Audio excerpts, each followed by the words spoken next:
Hey y'all! Romy from Books and Coffee with Romy tagged me in the No Disclaimers book tag, and I'm very excited to do this video.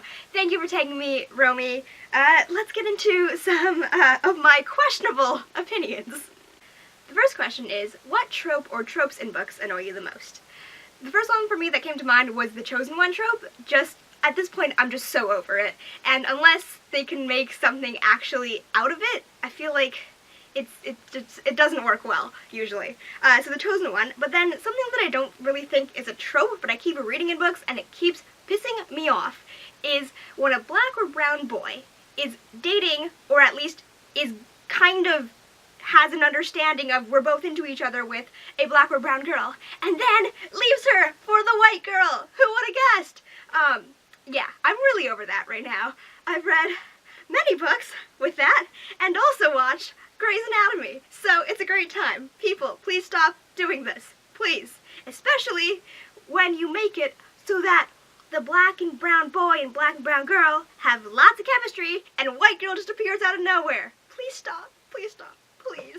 I don't, honestly, if you have a lot of chemistry with white girl and I see that coming, fine. Fine. It's not great, but fine.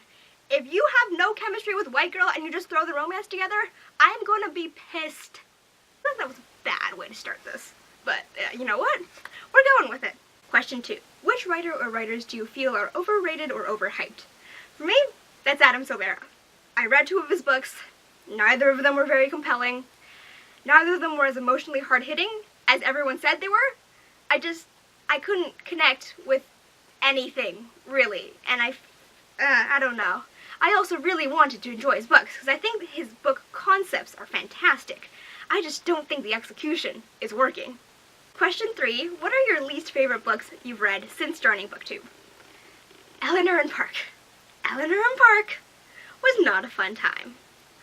Most disappointing for me was Simon vs. the Homo Sapiens Agenda, just because I was very excited for this book, and didn't vibe with it. I thought the characterization was really weak.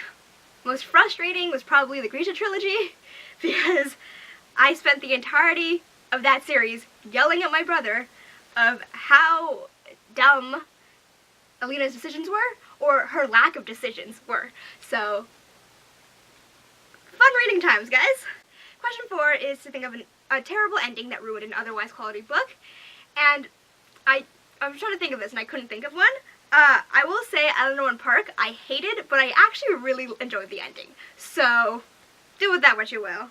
Also, just the female-female romance in King of Scars made me very upset, because everyone hyped it up, it was barely there, and I felt like it was too soon. It's only been like 2 months since Crooked Kingdom, people. Come on now. Question 5. Which fictional characters do you wish were not killed off? I struggled with this question, y'all, because I was thinking, and I was like, I'm never that devastated when someone dies. Like, I'm just usually like, okay, that was a choice. And also, I don't know how to do this without spoilers, so I will talk about the only time I've ever cried while reading a book. It is to the most insignificant minor character's death. So, I want to say spoiler warning for Insurgent, but 1, you don't need to read Insurgent, and 2, it is actually, like, the most minor character, will not affect you in the story at all. The only time I've ever cried in a book, I was in grade 7, I was reading Insurgent in class, and there is a there is a boy that shows up that Christina's, like, he's, like, flirting with Christina. I thought his name was Ricardo, by the way. I searched this up last night. His name is Fernando. And Christina and Fernando, like, Fernando's, like, hitting on her, and Christina's, like, not about it. But, like, to me, I was, like, I don't know why. I was like, oh, yeah, they're having a little thing here. 12-year-old name was weird. And literally, in about, like, 10 pages past his introduction, he, like, falls off a wall or something and dies. Like, someone shoots him and he falls off a wall. And I started crying because this random-ass minor character who is not going to ever show up again, died. I just started crying over this, and I don't know why, but I guess Fernando is my answer to this question because it's the only time I've ever cried in a book. I will say, though, the guy who dies in Mockingjay was also pretty devastating. Thing is though, I didn't even cry when Boy in Mockingjay died. I've only cried at Fernando! What the fuck am I doing with my life? Question 6, what are some of your bookish pet peeves? Definitely up there is, because I don't know if this counts as a trope or not, black brown boy, black brown girl, kind of together, leaves her for white girl. That is just... I'm also really... I can't deal with insta-love. Like, sometimes it is done well. Sometimes. Most of the time, it's not working. I just read the first 2 books of the Lunar Chronicles. I give no craps about the relationship in Scarlet because it was pretty much insta-love. I literally could not care less about the characters introduced in Scarlet. Ooh, another thing. You know when books come and some of the pages are like folded the tiniest little bit in the middle of the page? Like it's like the page is kind of wrinkled? That. When a book ships and there are little tiny like folds in the pages just randomly for no reason. That makes me so upset. Number 7, what are some books you feel should get more recognition? For me, The Count of Monte Cristo. It is, well, it was my favorite book of all time until Evelyn Hugo. So thanks, Evelyn Hugo. But The Count of Monte Cristo, book that got me into reading. My favorite. It's a very, very long book. It's very dense, which I'm assuming is why people don't read it that much. But you know what? I read it when I was 10. Y'all can read that book, okay? Question 8, what are your thoughts on censorship and banning books?